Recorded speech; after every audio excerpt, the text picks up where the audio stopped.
A 36.000 pies sobre el Pacífico, acurrucado entre el cuero pulido y el champán frío de primera clase, el señor Kenji Nakamura, de 78 años, permanecía sentado en silencio con las manos juntas. Un pequeño diario encuadernado en cuero descansaba sobre la bandeja desplegable frente a él, con la mirada baja bajo unas pestañas plateadas que habían visto guerra, reconstrucción, fortuna y traición, mientras el mundo a su alrededor se agitaba en conversaciones, tintineos de copas y risas sutiles, hasta que una voz atravesó el pasillo y dijo: «Señor, ¿ya se lo dije?». Se cernía sobre cómo lo haría una maestra sobre un niño que se había atrevido a hablar fuera de lugar, su sonrisa perfectamente pintada ahora endurecida en un ceño fruncido mientras vestía el uniforme azul marino y escarlata de una azafata de alto rango. Debe estar confundido. Las comidas de clase turista bajan más tarde. Kenji permaneció en silencio. Hacía tiempo que había aprendido que la persona más ruidosa de la sala rara vez mandaba, no porque no entendiera. Su inglés era impecable. Algunas cabezas se volvieron hacia él. Desde sus tabletas, los hombres de negocios levantaron la vista. Una mujer al otro lado del pasillo se removió incómoda. Sin embargo, nadie intervino. Nadie cuestionó la acusación. Porque para ellos, el discreto y sencillo yucatán negro de Kenji y sus suaves pantuflas parecían fuera de lugar entre trajes a medida y relojes brillantes. No vieron a un hombre poderoso. Vieron a un anciano fuera de lugar. El encargado se acercó, bajando la voz hasta convertirse en un siseo. «No sé cómo ha llegado aquí, pero esta cabina está reservada para pasajeros con tarifa completa». Aún así, Kenji no dijo nada. Simplemente cerró su diario, lo guardó en su funda interior y miró por la ventana como si sus palabras se hubieran dirigido a las nubes en lugar de a él. Ella se alejó con una mueca de desprecio y sin disculparse. Y así, el carrito de comida pasó junto a él. Platos humeantes de lubina y arroz con azafrán, costillas estofadas y vino artesanal, cada uno servido con ceremonia a todos los demás pasajeros de la fila, excepto a él. Pasaron 3 horas. Ninguna bandeja. Sin alcohol. Sin reconocimiento. Sin contacto visual alguno. El hombre que había pagado la tarifa completa, reservado con meses de anticipación que su asistente había confirmado la reserva 3 veces, fue tratado como si tuviera suerte de respirar aire reciclado en esa cabina. Cuando el tren de aterrizaje finalmente giró al colocarse en su lugar y la cabina se oscureció con el descenso, Kenji recogió sus cosas en silencio, sin suspiros, sin escenas, sin represalias, y simplemente esperó hasta que las ruedas rozaran el asfalto y la campana anunció la llegada. No fue hasta que se abrieron las puertas y el resto de él, mientras la cabina recogía sus bolsos de diseñador. Algo cambió, un silencio que se expandía más rápido que el viento, porque desde la puerta de embarque, una multitud de hombres de traje negro había entrado en el avión, cada uno hablando rápido en japonés por auriculares ocultos, escudriñando con la mirada hasta encontrar a Kenji. El primero de ellos dio un paso al frente, hizo una reverencia y dijo: «Presidente Nakamura, lamentamos mucho el retraso. Su equipo espera». Los auxiliares de vuelo se detuvieron. El capitán, que había salido de la cabina esperando un saludo estándar y no una gran fuerza de seguridad corporativa lo suficientemente grande como para escoltar a un dignatario, hizo lo mismo. La azafata principal, la que le había negado la entrada, palideció. «Presidente», lo repitió, confundida.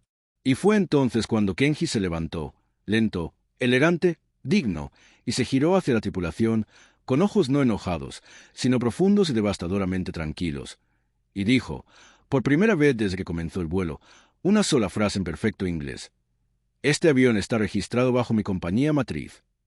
El silencio se quebró. «¿Qué?», dijo el capitán. Kenji asintió. «Cuidaste de todos menos de mí. Asumiste que no pertenecía aquí. Y ahora, tú tampoco perteneces aquí». Se volvió hacia el guardia principal y añadió: «Limpiar la lista de la tripulación». La azafata balbuceó: «No puede, no tiene la autoridad para...». Pero el capitán la interrumpió, retrocediendo con creciente horror. «Señora, él es el dueño de la aerolínea», dijo. El resto de la tripulación se quedó allí como fantasmas, con las manos temblorosas alrededor de servilletas y etiquetas con sus nombres. Kenji no esperó disculpas. Bajó del avión, flanqueado por su equipo, desapareciendo entre una fila de coches que esperaban antes de que la noticia llegara al control de tierra. Pero para cuando la cabina se vació, todos los pasajeros sabían una cosa con certeza. Acababan de ver al hombre más silencioso del avión desmantelar un imperio con solo 5 palabras. Por la mañana, la grabación ya se había hecho viral. no el comunicado de prensa oficial de la aerolínea, que parecía haber sido depurado por equipos legales y enterrado en un lenguaje corporativo, sino un vídeo granulado de un pasajero tomado desde el asiento 1D, que mostraba a una azafata gruñendo sobre un anciano con las manos juntas, seguido del silencioso estallido cuando los guardias de seguridad le hicieron una reverencia y se marchó con un equipo que parecía más una caravana presidencial que una comitiva de pasajeros, y a las 10 de la mañana, hora de Tokio, almohadilla Kenji Nakamura era tendencia mundial, acompañado de frases como dueño silencioso de los cielos, multimillonario despide a la tripulación en pleno vuelo, y la maniobra de poder cortés escuchada en todo el mundo. Pero ninguno de ellos, ni los tweets ni los titulares, ni siquiera las entrevistas en los noticieros de máxima audiencia con pasajeros conmocionados, sabían la verdad sobre quién era realmente Kenji Nakamura, o porque ese momento, ese insulto, ese silencio sin bandeja a 36,000 pies había tocado una fibra tan profunda que resonaba más de 70 años atrás, porque antes de que Kenji Nakamura fuera el dueño de KNT International Holdings, un imperio global de aviación y transporte marítimo, había sido Kenji el chico de los recados, pasando notas entre los mercados maltratados del Kioto de la posguerra, demasiado pobre para zapatos en invierno, demasiado educado para robar calor. Y cuando su madre murió de una infección en un hospital que le negó la entrada debido a su casta, y su padre se desvaneció en el silencio, con la columna vertebral retorcida por el trabajo en la fábrica, Kenji aprendió lo más importante de la supervivencia. Cuando el mundo se niega a verte, construyes algo tan grande que no pueden ignorarte, y luego no dices nada cuando te ruegan que te dejes entrar. De adolescente, limpiaba oficinas después de la escuela. Luego aprendió a programar en secreto, con manuales prestados y una computadora donada. Lanzó su primera aplicación de logística a los 19 años.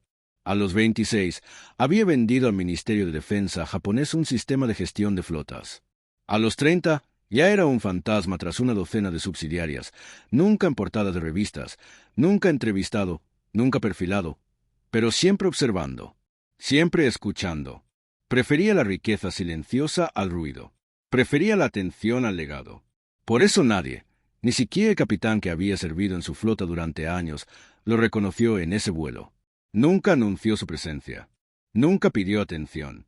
Ese vuelo, sin embargo, ese momento, perforó algo que no había sangrado en décadas, no por que un hombre vestido claramente no podía pertenecer a los poderosos. Esa ignorancia debía estar implícita en un acento. El consentimiento equivalía a esa amabilidad. No lo había despedido solo la azafata. Habían sido todos los bancos los que alguna vez rechazaron sus solicitudes, todos los inversores los que le preguntaron si tenía un verdadero director ejecutivo, todos los agentes de aduanas los que registraron sus maletas un poco más que los hombres blancos a su lado. Y así, cuando ella se inclinó sobre él y le escupió su insulto, no fue la bandeja lo que tomó, sino el recuerdo de su madre, la columna vertebral de su padre, el niño que una vez durmió bajo escritorios mientras las oficinas se cerraban a su alrededor. Y por eso no gritó. No preguntó por eso, porque Kenji Nakamura había aprendido hacía mucho tiempo que el silencio no era rendición, era una trampa. Y ahora, mientras los medios de comunicación pedían comentarios, los publicistas se apresuraban a estructurar la narrativa y los directores ejecutivos solicitaban reuniones de emergencia para discutir el control de daños, Kenji se sentaba en su jardín, el mismo que había construido piedra a piedra detrás de su finca de Kioto, y escuchaba al viento que se movía entre las agujas de pino, tranquilo como siempre, hasta que su asistente se acercó y dijo: «Señor, se han ofrecido a presentar una disculpa formal. Quieren llegar a un acuerdo». «Dígales que no estoy enojado», dijo Kenji, con la mirada aún penetrante bajo las cejas plateadas. El asistente dudó. «Entonces, ¿qué debo decir?» Kenji cerró su diario y respondió: «Dígales que estoy construyendo una mejor aerolínea». Porque nunca se trató de castigar a la tripulación. Se trataba de recordarle al mundo: el poder no siempre ruge. A veces susurra, y cuando lo hace, los imperios escuchan. Cuando la junta directiva de KNT Holdings se reunió la semana siguiente, todos los altos ejecutivos llegaron temprano, nerviosos y sin saber qué esperar. Porque si bien Kenji Nakamura nunca había gobernado con miedo, su silencio siempre había exigido más que obediencia. Exigía integridad. Y esta vez, el silencio llevaba el peso de un mundo que observaba, no en busca de drama, sino de dirección. Porque mientras otros multimillonarios emitían comunicados de prensa, compraban disculpas o se escondían tras agencias de relaciones públicas, Kenji casi no había dicho nada públicamente desde el incidente, Solo esa breve declaración a través de su asistente. No estoy enojado. Estoy construyendo. Estaban sentados en una sala de cristal y cedro con vistas al horizonte de Kioto cuando Kenji entró sin acompañante. Solo tenía una carpeta, sin tableta, sin abogados, y al abrirla, los ejecutivos se inclinaron hacia adelante, sin saber qué iba a pasar, hasta que dijo, en voz baja pero firme: no emitiremos un comunicado. Emitiremos un estándar. La sala quedó en silencio. Kenji presentó los planes para una división de aerolíneas completamente nueva, no un cambio de marca, ni un teatro corporativo, sino un rediseño estructural, empezando por capacitar a todos los miembros de la tripulación en etiqueta intercultural, sensibilidad ante traumas y accesibilidad lingüística. Reestructurar el reclutamiento para incluir a personas mayores, bilingües y veteranos de comunidades marginadas. Implementar un seguimiento anónimo de quejas asistido por IA con activadores de protección de pasajeros en tiempo real. Y quizás lo más radical, la creación de un asiento de honor para pasajeros. Un programa donde las personas mayores de orígenes subrepresentados serían ascendidas a primera clase en cada vuelo, no como caridad, sino como reconocimiento, un recordatorio viviente de que la dignidad no estaba ligada a la vestimenta, el acento ni la presunción. Los líderes empresariales parpadearon. Uno se atrevió a preguntar: «Presidente Nakamura, ¿tiene intención de seguir supervisando la división de aviación?»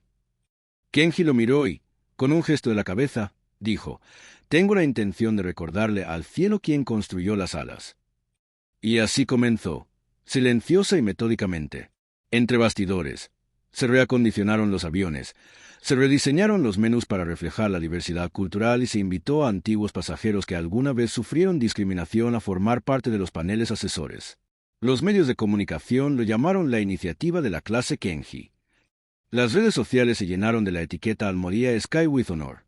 Los antiguos tripulantes que habían sido despedidos intentaron demandar, pero cuando se les presentaron sus propias transcripciones y grabaciones de vídeo, las demandas se derrumbaron.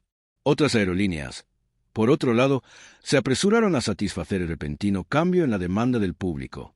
Los pasajeros comenzaron a solicitar vuelos de KNT no por el espacio para las piernas, sino por el principio. Y durante todo ese tiempo, Kenji nunca alzó la voz, nunca concedió entrevistas, nunca pronunció los nombres de quienes lo habían humillado, porque nunca se había tratado de ellos. Siempre se había tratado de lo que sus acciones decían de ellos.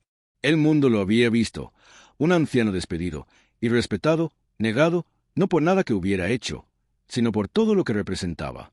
Y ahora ese mismo hombre estaba convirtiendo ese momento en un movimiento, uno que trascendía mucho más allá de los aviones. Otros sectores empresariales tomaron nota. Los grupos hoteleros reescribieron sus protocolos. Las casas de moda lanzaron campañas de inclusión para personas mayores. Kenji fue invitado a dar un discurso en escuelas, pero lo rechazó. En cambio, escribió una carta manuscrita que decía: «Enséñenles a liderar en silencio. El mundo ya tiene suficiente ruido». Un becario le preguntó una vez por su silencio respecto a ese vuelo. Kenji sonrió, se volvió hacia los pinos que se mecían al otro lado de su ventana y dijo: «Porque cuando el viento mueve los árboles, no necesita aplausos. Solo necesita hacerle saber al bosque que sigue vivo». En ese preciso instante, quedó meridianamente claro que Kenji Nakamura no tenía intención de demostrar su valía. Le interesaba demostrar lo que era posible, cuando el honor, no el ego, vía el viaje. Habían pasado 4 meses desde el vuelo, y la ex azafata principal, María Klein, no había trabajado ni un día desde entonces. Su nombre había sido borrado de las listas de espera. Sus solicitudes rechazadas se acumulaban como recibos de errores que deseaba poder borrar, pero ninguna aerolínea la tocaría. Ni después de las imágenes, ni después de la reacción pública, ni después de que pasajeros y presentadores de noticias repitieran el momento una y otra vez. Su tono, sus palabras, su sonrisa burlona, todo congelado en el resplandor del juicio global. Y ahora estaba de pie en un pasillo silencioso frente a una sala de conferencias privada en Tokio, agarrando nerviosamente la correa de su bolso, sin saber por qué había respondido siquiera a la críptica invitación que llegó por carta certificada. Está invitada a una consulta personal de ética a petición del presidente Kenji Nakamura. Sin medios de comunicación, sin acompañante, sin restricciones. Al principio, pensó que era una broma, o peor aún, una trampa. Pero la última línea de la carta: «El crecimiento no es posible sin retorno», la atormentaba. Y así llegó, pasando junto a guardias uniformados que ni la recibieron ni la despreciaron, escoltada hasta una modesta habitación con paneles de madera, paredes de papel y un juego de té para dos. Y allí, sentado con una postura perfecta tras una mesa baja, estaba el hombre al que le había negado agua y dignidad a 10.900 metros de altura. Kenji Nakamura, sin traje, impotente ante su presencia. Solo, allí, tranquilo, inmóvil, entero. Presidente Nakamura. Yo no sé qué decir. Hizo una reverencia instintiva. Él señaló suavemente el cojín que tenía delante y dijo, «Entonces siéntese». Y comencemos. El silencio se prolongó. María, sentada con el corazón palpitante, se sentó. Finalmente, él le acercó una de las tazas de cerámica mientras servía té en la otra. Ella la cogió con manos temblorosas. «¿Por qué me ha preguntado aquí?», preguntó. «¿Para humillarme en persona?». Kenji negó con la cabeza. «Porque fuiste mi maestro. Te pedí que vinieras». Ella parpadeó. «¿Qué?». «Me enseñaste que la dignidad no se da con el uniforme ni el estatus. Se quita, a menudo con el más mínimo gesto». María tragó saliva con dificultad. «No quise decir». «Pero sí», dijo con voz suave pero cortante. «Y por eso estamos aquí. Para entender qué pasó. No solo a mí, sino a ti». Ella apartó la mirada. «Pensé que no pertenecías a primera clase. Te juzgué por lo que vestías, no por quién eras». Kenji asintió. «¿Y con qué frecuencia crees que les ha pasado eso a otros que no tenían una plataforma para responder?». Los ojos de María se llenaron de lágrimas. «Demasiados. Y yo formé parte de eso». «Entonces cambia», dijo Kenji. «No por mí, por ellos». Levantó la vista, sorprendida. «Pero estoy acabada. Nunca volveré a trabajar». Kenji bajó las manos. «Eso depende. ¿Te interesaría trabajar en nuestra academia?». Ella lo miró fijamente. «¿Tú qué?». «La Academia de Honor KNT. Enseñamos a los jóvenes humildad, dignidad y liderazgo. Estarías excepcionalmente cualificado para enseñar qué sucede cuando se pierden esas cosas y cómo reconstruirlas». María guardó silencio un buen rato. «¿Por qué confiarías en mí?». Kenji esbozó una leve sonrisa. «Porque nadie aprende más que los caídos que deciden levantarse».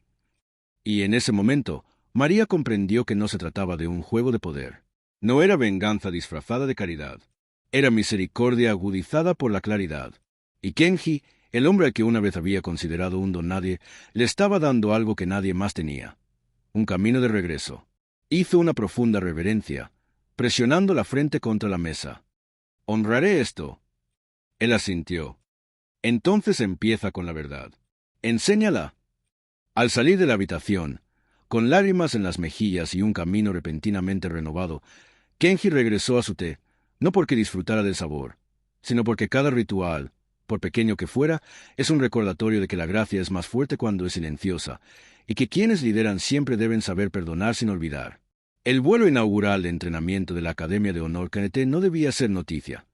Era simplemente una prueba piloto silenciosa, un escenario simulado con personal completo que involucraba voluntarios reales. Crisis escenificadas y protocolos completos de servicio de primera clase diseñados para entrenar a los nuevos reclutas en la filosofía que Kenji había incorporado a cada asiento. Honor antes que ego, servicio antes que guión. Y aunque el propio Kenji no estaba a bordo, su presencia flotaba en cada reposacabezas de cuero cosido mano, en cada anuncio multilingüe, en cada saludo pronunciado con sinceridad en lugar de rutina. Pero mitad de camino sobre el mar de China Oriental, mientras los pasajeros se inclinaban hacia tareas simuladas de juego de roles, se desarrolló una confrontación real, no planificada ni escrita. Un hombre de negocios mayor con un traje de lujo, no un actor, comenzó a reprender a un joven. El aprendiz, por la temperatura de su vino, alzó la voz bruscamente, con un tono tan agudo que rompió la calma de la cabina. Cuando la aprendiz, una joven llamada Reika, intentó explicarle las limitaciones del vuelo de entrenamiento, explotó, ladrando. ¿Esto es primera clase? Pues haz como si lo fuera. ¿Acaso comprendes lo que es un servicio genuino? Reika se quedó paralizada, no de miedo, sino de la profunda ansiedad de querer defender su formación, su honor y su dignidad a la vez. Y mientras los pasajeros se tensaban, sin saber si era parte del ejercicio o algo muy real, fue otro estudiante, Ari Nakamura, nieto de 22 años de Kenji y un programador tranquilo convertido en aprendiz de servicio, quien dio un paso al frente, no con ira ni con confrontación, sino con la voz de Kenji en su interior, la que decía, «Dirige con presencia, no con volumen». Ari se acercó con calma al hombre iracundo, hizo una profunda reverencia y dijo, «Señor, lamento su frustración. Me permitiría atenderlo personalmente durante el resto del vuelo». El hombre se burló. «¿Y por qué querría eso?» La voz de Ari no vaciló, porque el servicio empieza por escuchar. Y ahora estoy escuchando. La tensión se quebró. El hombre lo miró fijamente antes de, avergonzado, darse la vuelta. «Solo traiga el vino». Ari asintió y regresó no solo con el vino, sino también con una toalla caliente y una nota de disculpa escrita a mano, un gesto arraigado en las enseñanzas de su abuelo, quien dijo que mayor poder reside en la capacidad de elegir la gracia sobre la retribución. Cuando el vuelo aterrizó y comenzó la sesión informativa posterior a la misión, Kenji observó la grabación en silencio, con la mano apoyada ligeramente sobre el marco de una vieja foto. En una aparecía él, descalzo y con 12 años, de pie junto a un carrito de bicicleta oxidado, y cuando los instructores le preguntaron cómo quería responder a la decisión de Ari, simplemente dijo, «Publiquen la grabación, que el mundo vea cómo es el verdadero honor». Y en 24 horas, ese vídeo, titulado «El joven que cargó el cielo», arrasó en redes sociales, no como un escándalo, sino como una lección. Los colegios lo proyectaron en las clases de ética. Los directores ejecutivos de las aerolíneas lo republicaron con comentarios. Ari recibió cartas de desconocidos que le llamaban el nuevo aire de Japón. ¿Y Kenji? Simplemente sonrió, no por los elogios, sino porque ahora sabía que la siguiente generación no solo escuchaba su silencio, aprendía a hablar de él. El lema de la Academia de Honor, grabado bajo cada ventana de cabina, ahora tenía peso, donde el silencio se convirtió en fuerza y la fuerza en servicio. El Foro Internacional de Ética de la Aviación celebraba su cumbre más grande de la historia, y querían que Kenji Nakamura compartiera sus ideas sobre cómo un incidente transformó una industria como orador principal. Mientras que la mayoría de los directores ejecutivos habrían ocupado el escenario, Kenji dudó por principios más que por miedo, porque la historia nunca había tratado sobre un hombre al que se le negó una comida, sino sobre un mundo que necesitaba que se le recordara lo que era el respeto. Aceptó, pero con una petición inusual. «Hablaré». La carta era formal pero no desde el escenario. Los organizadores, confundidos pero reverentes, accedieron. Ese día, la sala estaba abarrotada. Ejecutivos, legisladores, periodistas, estudiantes, todos esperando el momento en que el legendario Kenji Nakamura tomara el micrófono y pronunciara un apasionado monólogo sobre justicia, reforma y redención. Sin embargo, cuando se apagaron las luces y resonó el anuncio, den la bienvenida al presidente Kenji Nakamura. El público se puso de pie y aplaudió, pero se detuvieron al darse cuenta de que no había nadie en el podio. Kenji le hizo una reverencia, extendió la mano y la acompañó al escenario mientras una figura silenciosa con un kimono oscuro entraba entre el público en lugar de dirigirse al escenario. Se movió lenta y deliberadamente hasta llegar a la primera fila, donde se encontraba una anciana empleada de limpieza. Tenía más de 70 años, su uniforme estaba impecable y su rostro estaba surcado por décadas de trabajo invisible. La sala respiró hondo. La mujer temblaba, abrumada, pero la estabilizó con suavidad y luego tomó el micrófono secundario, no para hablarle, sino a su lado. Y dijo, «Esta mujer ha trabajado en aeropuertos más tiempo que la mayoría de los directores ejecutivos.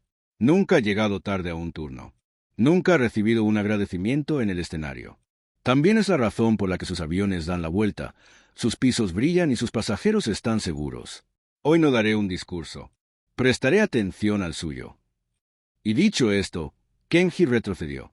La sala quedó atónita, no por el escándalo, sino por la verdad.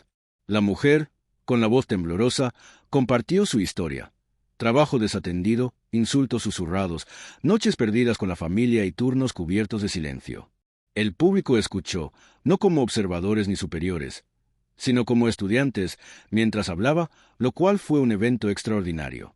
Y cuando terminó, los aplausos no estallaron, sino que se mantuvieron. No para una multimillonaria, para una limpiadora. Y Kenji, de pie fuera del escenario, simplemente hizo una reverencia. Más tarde respondió, «El mundo me lo dio todo cuando no tenía nada, cuando le preguntaron por qué le había dedicado su tiempo a otra persona. Sin embargo, Observé cómo se lo arrebataba todo a quienes no tenían voz. Hoy recuperé la voz. A partir de ese día, el Comité de Políticas de la Cumbre estableció un nuevo premio anual conocido como el Premio de Honor Nakamura, que se otorgaba a los miembros del personal que defendían la dignidad en silencio en lugar de a los ejecutivos. Y a petición de Kenji, cada vuelo de KNT comenzó a terminar su anuncio de bienvenida con una frase en japonés e inglés. Respeta a cada persona a bordo. No sabes quién construyó el cielo bajo tu asiento. Esa tarde, Kenji regresó a Kioto y caminó solo por su jardín, sin alegría ni emoción, pero sí pleno. El viento mecía suavemente el bambú. Una grúa alzaba el estanque. El silencio de un hombre al que una vez le negaron una bandeja y en cambio entregó un legado fue transportado por un avión que surcó el cielo en las alturas.